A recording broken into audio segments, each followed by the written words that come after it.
Hi there, I'm John Green. You're watching Crash Course World History, and today we're going to talk about... Iraq. No, you purportedly smart globe. We're going to talk about Mesopotamia.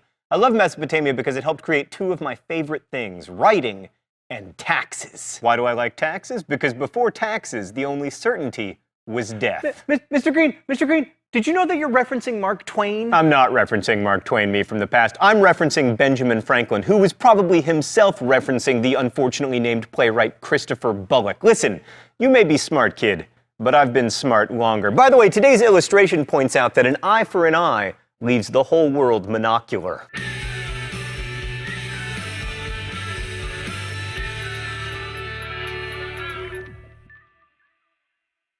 So about 5,000 years ago, in the land Meso, or between the Tigris and Euphrates Potomoi, or rivers, cities started popping up, much like they had in our old friend the Indus River Valley. These early Mesopotamian cities engaged in a form of socialism where farmers contributed their crops to public storehouses, out of which workers, like metal workers or builders or male models or whatever, would be paid uniform wages in grain. So basically... Mr. Green, were there really male models? Can you do blue steel? Oh, younger version of myself. How I hate you.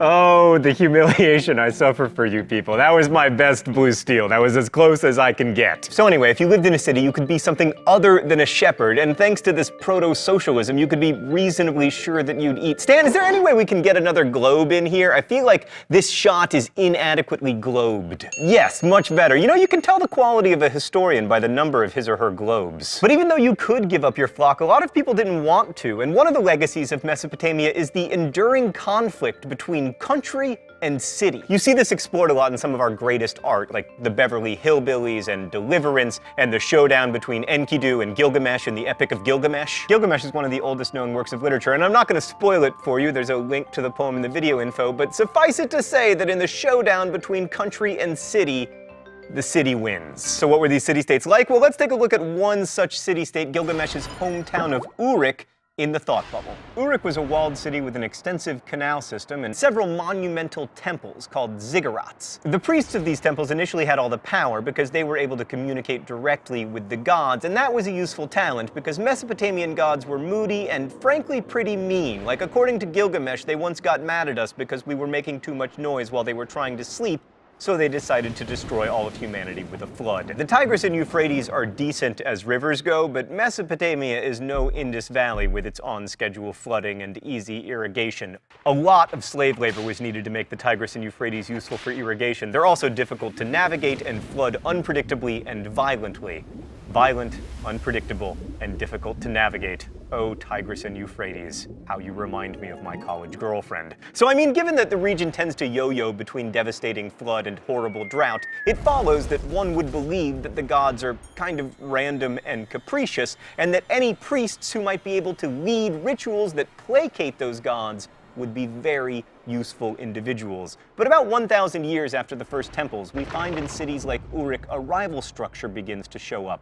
The palace. The responsibility for the well-being and success of the social order was shifting from gods to people, a power shift that will seesaw throughout human history until probably forever, actually. But in another development we'll see again, these kings, who probably started out as military leaders or really rich landowners, took on a quasi-religious role. How? Often by engaging in sacred marriage, specifically scoodly pooping with the high priestess of the city's temple.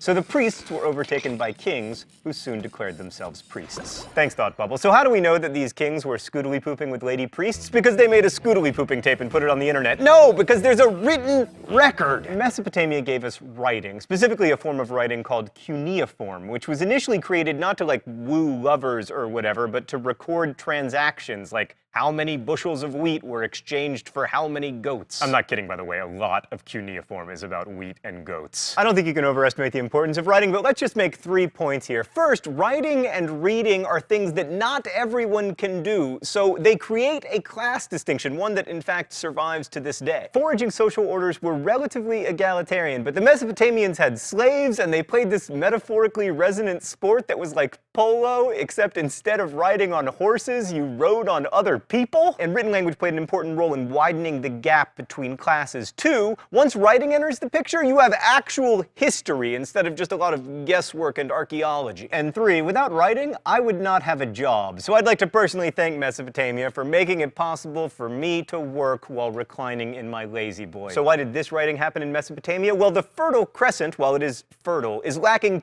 pretty much everything else. In order to get metal for tools, or stone for sculpture, or wood for burning, Mesopotamia had to trade. This trading eventually led Mesopotamia to develop the world's first territorial kingdom, which will become very important and will eventually culminate in some extraordinarily inbred Habsburgs. The city-state period in Mesopotamia ended around 2000 BCE, probably because drought and a shift in the course of rivers led to pastoral nomads coming in and conquering the environmentally weakened cities, and then the nomads settled into cities of their own, as nomads almost always will, unless, wait for it, you are the Mongols. These new Mesopotamian city-states were similar to their predecessors in that they had temples and writing and their own self-glorifying stories, but they were different in some important ways. First, that early proto-socialism was replaced by something that looked a lot like private enterprise, where people could produce as much as they would like as long as they gave a cut, also known as taxes, to the government. We talk a lot of smack about taxes, but it turns out they're pretty important to creating stable social orders. Things were also different politically because the dudes who'd been the tribal chiefs became like full-blown kings who tried to extend their power outside of cities and also tried to pass on their power to their sons. The most famous of these early monarchs is Hammurabi, or as I remember him from my high school history class, the Hammer of Abi. Hammurabi ruled the new Kingdom of Babylon from 1792 BCE to 1750 BCE. Hammurabi's main claim to fame is his famous law code, which established everything from like the wages of ox drivers to the fact that the punishment for taking an eye should be having an eye taken. Hammurabi's law code can be pretty insanely harsh. Like if a builder builds a shoddy building and then the owner's son dies in a collapse, the punishment for that is the execution of the builder's son.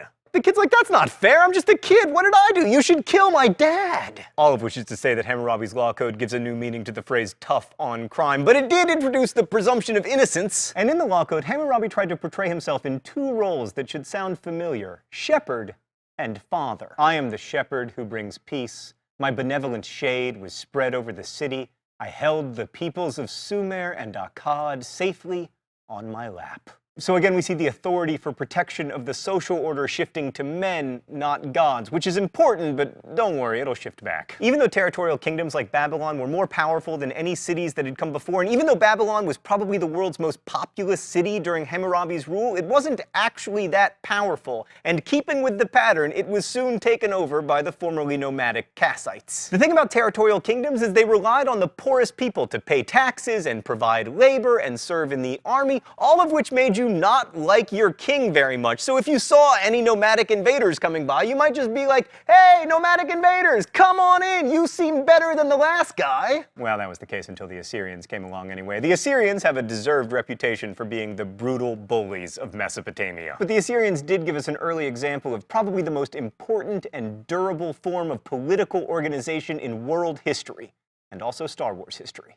the empire. So the biggest problem with empires is that, by definition, they're diverse and multi-ethnic, which makes them hard to unify. So beginning around 911 BCE, the Neo-Assyrian Empire grew from its hometowns of Ashur and Nineveh to include the whole of Mesopotamia, the eastern coast of the Mediterranean, and even, by 680 BCE, Egypt. They did this thanks to the most brutal, terrifying, and efficient army the world had ever seen. More adjectives describing my college girlfriend. For one thing, the army was a meritocracy. Generals weren't chosen based on who their dads were. They were chosen based on if they were good at generaling. Stan, is generaling a word? It is!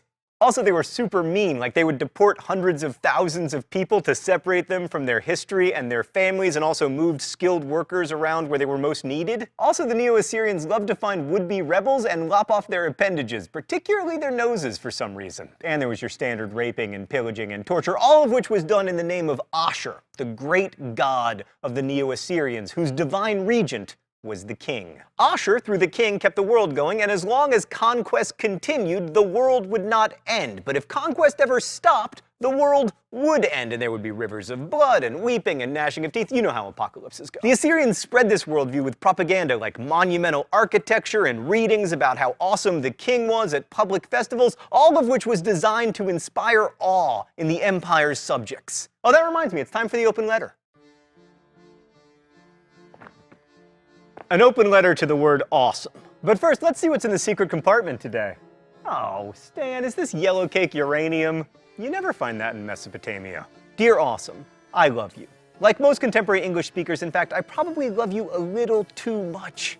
The thing about you, Awesome, is that awesome is just so awesomely awesome at being awesome. So we lose track of what you really mean, awesome. You're not just cool, you're terrifying and wonderful. Your knees buckling, chest tightening, fearful encounters with something radically other, something that we know could both crush and bless us. That is awe, and I apologize for having watered you down, but seriously, you're awesome. Best wishes, John Green. So what happened to the Assyrians? Well, first they extended their empire beyond their roads, making administration impossible. But more importantly, when your whole worldview is based on the idea that the apocalypse will come if you ever lose a battle, and then you lose one battle, the whole worldview just blows up. That eventually happened, and in 612 BCE, the city of Nineveh was finally conquered and the Neo-Assyrian Empire had come to its end. But the idea of empire was just getting started. Next week, we'll talk about mummies. Oh, I have to talk about other things too. Crap, I only want to talk about mummies. Anyway, we'll be talking about Sudan, No! Dang it! We'll actually be talking about Egypt. Thank you, Smart Globe. See you next week. Today's episode of Crash Course was produced and directed by Stan Muller. Our script supervisor is Danica Johnson. The show was written by my high school history teacher, Raoul Meyer, with some help from myself, and our graphics team is Thought Bubble. Last week's phrase of the week was better boyfriend. If you want to take a guess at this week's phrase of the week, you can do so in comments, where you can also suggest new phrases of the week. And if you have any questions about today's show, leave them in comments, and our team of semi-professional quasi-historians will endeavor to answer them. Thanks for watching, and as we say in my hometown, don't forget to be awesome.